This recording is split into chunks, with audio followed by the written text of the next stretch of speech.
Uma palavra sobre noivado. Existe também outra lição relacionada com a pergunta do servo de Abraão, sobre o que deveria fazer caso a mulher não estivesse disposta a voltar com ele à terra de Canaã. Se assim fosse, ele não deveria levar Isaque até o lugar onde ela morava. Às vezes, quando o jovem vai se casar com uma jovem, descobre que ela não está disposta a deixar sua cidade a fim de ir até onde ele está.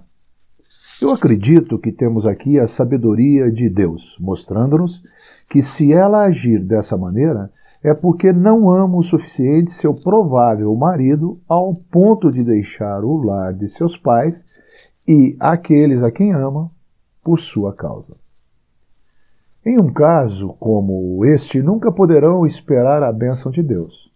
É como se a jovem desejasse tomar o lugar da cabeça neste assunto, e isto nunca surte efeito prático, além de não estar de acordo com o pensamento de Deus. 1 Coríntios, capítulo 11, verso 3. Além disso, tal atitude geralmente leva a um descontentamento ou inquietação e não há felicidade.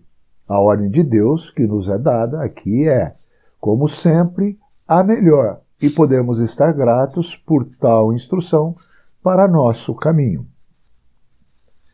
Com esse assunto bem estabelecido em sua mente, o servo iniciou a longa jornada para a Mesopotâmia. Pode nos parecer estranho que toda a jornada transcorre em apenas um versículo. É ainda mencionado que o servo levou 10 camelos e o número 10 nas Escrituras representa a responsabilidade do homem para com Deus. Além disso, aqui nos é trazido mais uma vez à memória que todos os bens de Abraão estavam nas mãos do servo. Você não ficará correndo de um lado para o outro a fim de ver todas as jovens que estão disponíveis e tampouco terá pressa ou pensará que o tempo de espera está sempre muito longe, se levar em conta duas coisas. Primeiramente, você é responsável para atuar corretamente diante de Deus. Em segundo lugar, que o seu coração, bem como o de todos, encontra-se nas mãos dele e que ele sozinho pode fazer com que você chegue à companheira certa. Dessa maneira, todo o tempo gasto para encontrar a companheira certa transcorre em apenas um versículo. Que lição, querido jovem! E quantos desapontamentos você irá poupar se ponderar essas coisas em seu coração? Alguns de nós aprendemos isso de um modo duro, mas Deus é fiel e Ele diz: os que esperam em mim não serão envergonhados. Isaías, capítulo 49, verso 23. Quando o servo aproximou-se com seus camelos do poço que estava perto da cidade de Naor, fez com que se ajoelhassem. Então orou ao Senhor, pedindo que o guiasse na escolha. Ele já tinha tudo bem definido em sua mente e pediu ao Senhor que o dirigisse à jovem que havia de ser escolhida. Qualquer jovem cristão que lê sua Bíblia atenciosamente aprenderá a notar a cortesia, 1 Pedro, capítulo 3, versos 7 e 8, a amabilidade e diligência, Provérbios 31, versos 10 a 31, de uma jovem piedosa. Se faltarem tais atributos, ele deveria questionar se aquela seria a companheira certa. O servo pediu ao Senhor que o dirigisse à jovem que tivesse tais características, e é importante vermos onde ele procurou por ela. Não foi na rua movimentada de uma cidade, mas ao lado de um poço. Isto nos faz pensar no lugar onde a palavra de Deus é lida e comentada. O Senhor Jesus disse: porque a água que eu lhe der se fará nele uma fonte d'água que salte para a vida eterna. Evangelho de João, capítulo 4, verso 14. Você não poderá esperar encontrar a companheira certa no lugar errado. você a encontrará no caminho da obediência à palavra, tipificada aqui pela água do poço. Confira e veja em Efésios capítulo 5, verso 26. Além disso, o servo pediu que pudesse não somente encontrar a pessoa certa pela sua cortesia, amabilidade e diligência, mas pelo fato de que ela o refrescasse e também desse de beber aos seus camelos, ajudando-o em sua jornada, como convinha a uma verdadeira auxiliadora.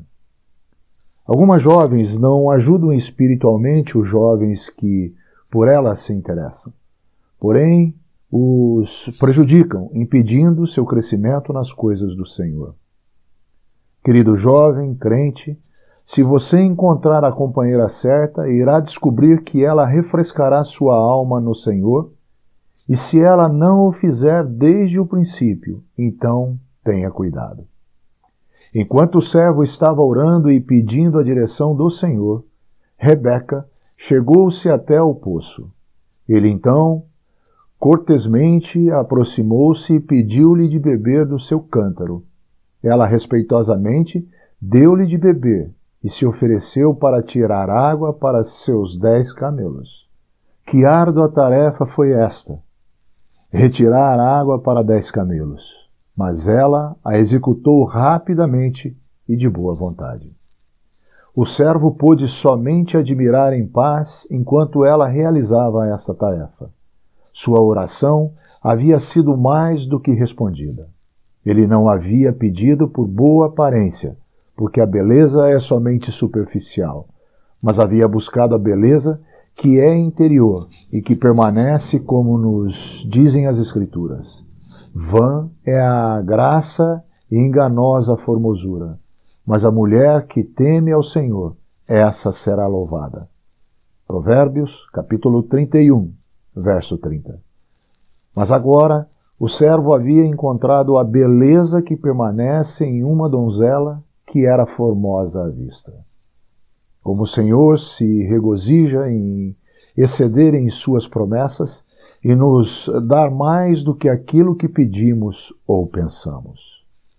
É notório aqui que todas as iniciativas foram tomadas pelo jovem e não pela jovem. Jovens piedosos não se sentirão atraídos pela audácia das jovens que tomam as iniciativas nessas coisas. É o espírito de nossa época, nós admitimos, mas não é de Deus, e aqueles que são apanhados nessa armadilha raramente encontram a felicidade conjugal. Na ordem de Deus, o amor começa no coração do homem. Efésios capítulo 5, verso 25, como acontece no capítulo que estamos estudando. Feliz é a jovem que se casa com um homem que a ama, com verdadeira e profunda afeição. Num lar bem ordenado, o amor de Deus é conhecido e desfrutado, e o marido, como cabeça de tal lar, ama sua esposa e satisfaz as afeições de seu amoroso coração. Somente o Senhor pode trazer o companheiro certo para as suas vidas, queridas irmãs em Cristo. E se for sua vontade para você, Ele o trará a seu próprio tempo e maneira. Se não for a vontade de Deus, você estará bem melhor sozinha. Olhe para Ele, conte com Ele, e você provará qual é a boa, agradável e perfeita vontade de Deus. Romanos, capítulo 12, verso 2. O coração do servo foi tocado e convencido, e ela reconheceu que tudo estava sendo dirigido pelo Senhor. Ele então perguntou a Rebeca: de quem és filha? Isto para mim é certificar-se de uma coisa importante. Ela pertencia à família da fé? Sua resposta foi clara e definida, e aquela pessoa que realmente é salva estará contente em fazer uma clara confissão do Senhor Jesus. Quando ouvimos uma meia confissão de Cristo, somos levados a indagar a respeito da realidade da conversão dessa pessoa. Ó queridos jovens, estejam primeiramente certos desse assunto. Não é apenas um terrível engano e fonte de infelicidade, mas é uma desobediência direta à palavra de Deus, casar-se com um incrédulo. 2 Coríntios, capítulo 6, verso 14.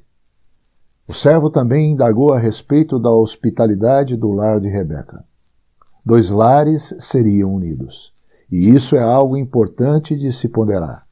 Isaac, que havia sido educado em um lar onde a hospitalidade era tão real e afetuosa, desejaria uma esposa que fosse de um lar hospitaleiro também. Estas são coisas práticas que devem ser consideradas.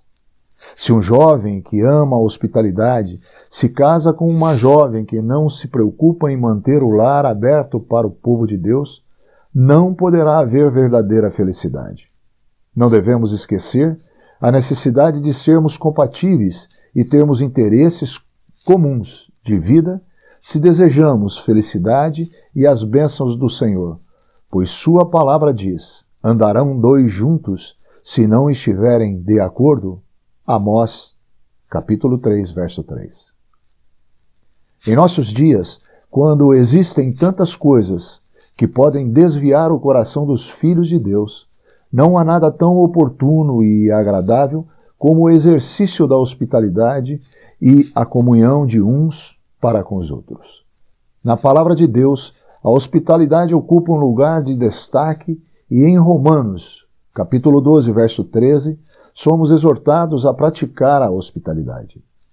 É muito encorajador vermos jovens estabelecendo novos lares, considerando esse assunto, a fim de não se privarem de tão maravilhoso privilégio. Quantos equívocos acontecem porque realmente não conhecemos melhor nossos irmãos em Cristo? A única maneira de conhecê-los melhor é estando em seus lares e eles nos nossos. O servo deu a Rebeca muitas joias, e ela as aceitou em sinal de tudo que havia se realizado entre eles, o que foi também reconhecido pela família. Verso 30. Dar presentes caros deve ser considerado com seriedade e não superficialmente, principalmente quando se trata do anel de compromisso. Uma promessa desfeita significa um coração partido. E isto é uma coisa muito séria diante de Deus e dos homens. Os jovens do mundo brincam com suas afeições e muito do que vemos em nosso meio é uma imitação de uma forma mundana de proceder. Os rapazes e moças crentes precisam ser cuidadosos e não darem uma impressão errada, nem fazerem promessas apressadas, sem que antes haja muita oração diante do Senhor. Devemos buscar graça diante do Senhor e não falarmos nada até que sintamos o que devemos falar, falando então o que realmente sentimos. O servo que havia esperado por completas instruções de seu Senhor, orando antes de tomar qualquer iniciativa, agora reconheceu a bondade de Deus e deu graças a Ele. Vamos cultivar o hábito de oração e de ações de graças em nossas vidas. Somos tão propensos a nos esquecermos disso. Rebeca então correu e contou à sua mãe tudo o que havia ocorrido. Isto é muito recomendável, pois não há nada que possa inspirar maior confiança no coração de seus pais, amados jovens, do que dizer-lhes aonde você vai e o que faz. Se eles forem cristãos verdadeiros, estarão interessados e orando por você. É sempre um mau começo sair sem dizer aos pais onde você está indo. Nós que somos pais, encorajemos a confiança de nossos filhos, mostrando-lhes interesse e compreensão em tudo o que eles nos dizem. A falha dos pais em fazerem isto tem com muita frequência levado jovens a uma falta de confiança, pois todo jovem sempre tem algo a dizer. Que possamos manter o amor e a confiança de nossos filhos. Rebeca não foi audaciosa. Ela pôde falar da hospitalidade de seu lar, mas não convidou o homem a ficar lá. Seu irmão, Labão, o fez. Outra marca de boa maneira, ou de boas maneiras, pois ela reconheceu o seu lugar. Essas pequenas coisas são ressaltadas aqui, embora frequentemente sejam esquecidas em nossos dias. Então o servo soltou os seus camelos e os alimentou. Ele mostrou com isso que estava apto a cuidar de seus negócios com discrição. E isto serviu para recomendá-lo à família de Rebeca. Alguns jovens são tão irrefletidos e descuidados que nunca seriam trabalhadores diligentes, e isto será notado nas pequenas coisas, como aconteceu aqui. O verdadeiro amor não é cego. É muito importante nos comportarmos antes do casamento da maneira como pretendemos ser depois. A decepção que pode ocorrer depois do casamento não deixará lugar para que se tenha uma verdadeira felicidade. Quando o jantar foi preparado, o servo disse que gostaria de comunicar sua mensagem antes de comer. Ele não queria dar nenhuma má impressão. Nos dias de hoje, quando jovens caminham juntos, deixam muitas vezes e irrefletidamente impressões erradas que resultam em corações partidos. Devemos tomar cuidado para não deixarmos tais impressões, e sim expormos claramente o que está em nossos corações, como o servo fez aqui. É algo muito sério brincar com as afeições de alguém, especialmente de uma jovem. Por outro lado, é bom que se aprenda a ser cuidadoso para não levar a sério coisas que nunca foram claramente declaradas ou pretendidas. Muitas vezes um ato de bondade cristã é erroneamente interpretado como intenção para se iniciar um relacionamento. Quando tomamos o cuidado de não nos anteciparmos, praticando sempre com modéstia o controle próprio, iremos aprender a aceitar atos de bondade de outros, seja ele um jovem ou uma jovem, sem tecermos ideias enganosas. Queremos advertir aqui que sair com alguém apenas por prazer é um engano, e aqueles que tratam suas afeições desse modo raramente reconhecem a companheira certa quando a encontram. O servo agora diz tudo a respeito de seu senhor e de Isaque. Ele contou de como Isaque tinha o bastante para prover-se para a nova responsabilidade que iria assumir o casamento. Isto nos leva a questionar a sabedoria de um jovem que deseja tomar as responsabilidades da vida de casado, sem que esteja estabelecido em algum trabalho certo, ou sem ser capaz de prover o necessário a si próprio e à sua esposa no lar que vão estabelecer. É sua responsabilidade. Se alguém não tem cuidado dos seus, e principalmente dos da sua própria casa, negou a fé, e é pior que o infiel. 1 Timóteo, capítulo 5, verso 8. O servo contou toda a história do noivo, se é que podemos usar tal termo aqui. Feliz o jovem que pode contar, se necessário, todas as coisas que aconteceram durante os dias de seu noivado. Se estamos caminhando com Deus, certamente iremos estar aptos para dizer que o Senhor possa guardar os pés de nossos queridos jovens nesses dias difíceis, pois a palavra de Deus nos diz: o que confia no seu próprio coração é insensato. Provérbios, capítulo 28, verso 26.